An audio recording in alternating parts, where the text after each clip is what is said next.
Como preparar a sua igreja para uma auditoria? Olá, eu sou Murilo, você está no canal Getasca, um canal especializado em igrejas, especializado em organizações religiosas. Então hoje nós vamos falar sobre auditoria e que é interessante, que é importante que a sua organização ela tenha uma auditoria periodicamente para entender como é que estão as contas, as prestações de contas. É muito importante que você tenha esse hábito dentro da sua igreja.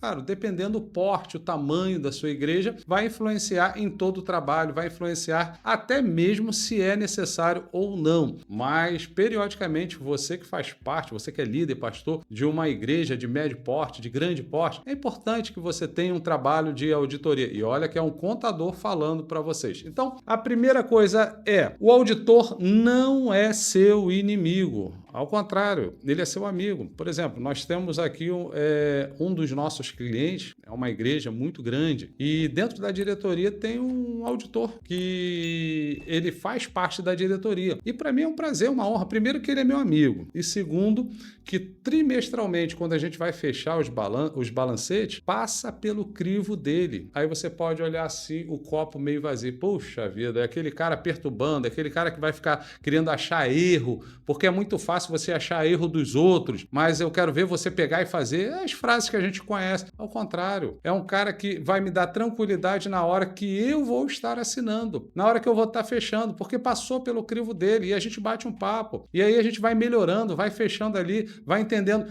dentro da legislação atual qual é o melhor caminho para a gente estar ajustando e fazendo cada vez. Então, primeiro ponto, o auditor, ele não é seu inimigo. E fica comigo até o final desse vídeo, porque eu tenho uma estatística bem interessante que eu quero contar para você, para que você possa entender mais sobre as organizações religiosas e a importância dela para uma democracia. A liberdade religiosa é o termômetro de uma democracia. Então, fica comigo até o final desse vídeo que você vai entender depois que eu vou te passar essa estatística. 2. Preste muita atenção no papel de trabalho, entenda qual vai ser o trabalho do auditor, o que ele está te pedindo, converse muito com ele. Eu vou falar isso até o final do vídeo, o auditor não é seu inimigo. É claro que às vezes as emoções afloram, porque você está ali, eu entendo, eu sou contador e sei que a gente não trabalha somente com o cliente, não trabalha somente com uma obrigação acessória. Pô, aqui entre nós, Europa, 4 obrigações acessórias, Estados Unidos, 5.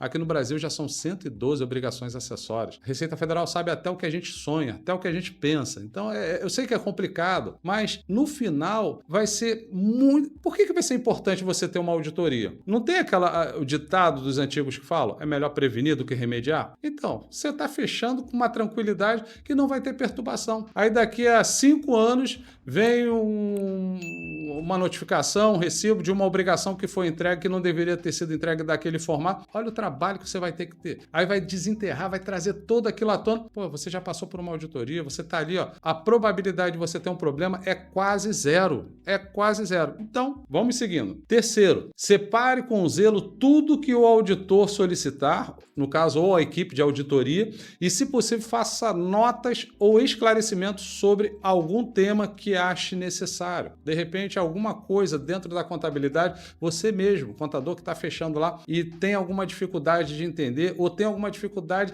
do que está acontecendo ali. Mais uma vez, traga a auditoria para dentro da sua contabilidade e faça com ele o melhor para a organização religiosa. Eu posso te dizer por experiência, dá trabalho? Dá. Algumas vezes tem uma encheção de saco? Tem, desculpa até o termo esdrúxulo, mas é verdade. Mas no final, quem ganha é a organização religiosa e você também, contador, ganha, porque você está tranquilo que o seu serviço no final foi bem executado, foi bem feito. E como eu estou falando no caso aqui, que ele sempre faz a auditoria dos balancetes trimestrais, eu tenho como ajustar o trimestre, eu tenho como ajustar mais à frente, eu tenho como fazer alguma correção, porque eu não fechei a contabilidade ainda. Olha só, auditoria preventiva. Fica a dica. 4, uma coisa muito importante. Aí o contador precisa se posicionar. E eu me posiciono aqui sempre, até com esse amigo que eu falei aqui. Isso aí é certo. Entenda, se o auditor ou a empresa de auditoria, ela tem especialização em organizações religiosas, ou acaba confundindo, como é cultural no Brasil, achar que igreja e terceiro setor são a mesma coisa. Então, o primeiro ponto que você precisa entender, quando você for ter aquela conversa, você está preparando a igreja ali para receber a auditoria, sente com a equipe de auditores e bata um papo. Você já conhece aqui a diferença, você que acompanha o nosso canal, você que é inscrito aqui, você sabe a diferença do terceiro setor e das organizações religiosas. Então, converse com ele. Se você notar, opa, peraí, ele é bom no terceiro setor, mas ele conhece pouco de organizações religiosas. Aí você tem duas situações. Primeiro, peça que ele se atualize, que ele se especialize, que ele te escute, porque são duas coisas distintas. O terceiro setor, ele pede para o Estado autorização. As organizações religiosas entram no terceiro setor apenas para serem reconhecidas. Então, há a diferença. As organizações religiosas são reconhecidas no terceiro setor. As entidades, as ONGs do terceiro setor, não. Elas precisam pedir autorização ao Estado. Então, tem essa diferença. Se a equipe de auditores, se o auditor, ele entende isso, ele tem essa especialização, vai em frente. Se não tem, você precisa passar para ele que ele se atualize, que ele se especialize, ou então, gentilmente, peça à diretoria da igreja que contrate um outro auditor, uma outra empresa que entenda de organização religiosa. Não há problema nenhum, mas vocês têm que ter esse link, essa sinergia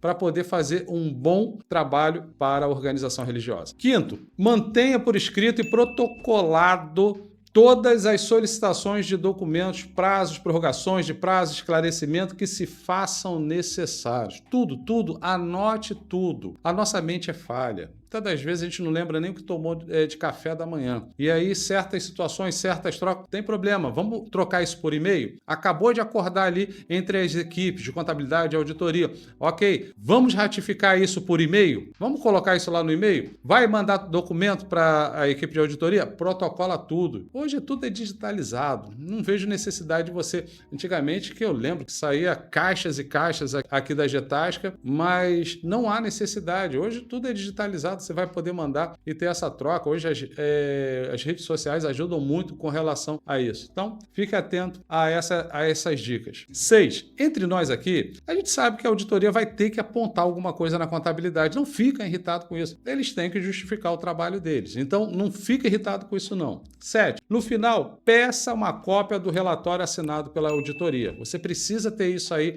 na sua empresa, na sua contabilidade, isso ajustado. Com um bom trabalho, todos da organização religiosa vão sair ganhando. E 8º, a estatística que eu queria passar para vocês no início. Entendam, a cada 1000 igrejas no Brasil, apenas uma igreja é grande. A gente sabe que é opinião pública, a gente sabe que muitas das vezes são noticiados coisas injustas contra as organizações religiosas, contra as igrejas. Mas o que nós precisamos entender é o seguinte, a cada 1000 igrejas, apenas uma é grande. 999 igrejas são igrejas de bairro, que cumprem o seu papel, levando aquela comunidade ali um abraço, um sustento, uma comida, um alimento. Então, antes da gente sair julgando todas as igrejas, como eu falei em um vídeo há algum tempo atrás aqui, não é porque apareceu 2, 3 carrapatos num cavalo que a gente vai matar o cavalo. A gente vai combater esses carrapatos, mas não podemos matar o cavalo. A gente vai combater quem faz as coisas de forma errada, mas existem muitas e muitas, centenas e centenas de igrejas que estão ali naquele bairro, ajudando as pessoas daquela localização. Então, fica a estatística. Que Deus abençoe vocês. Até o próximo vídeo. Aquele abraço.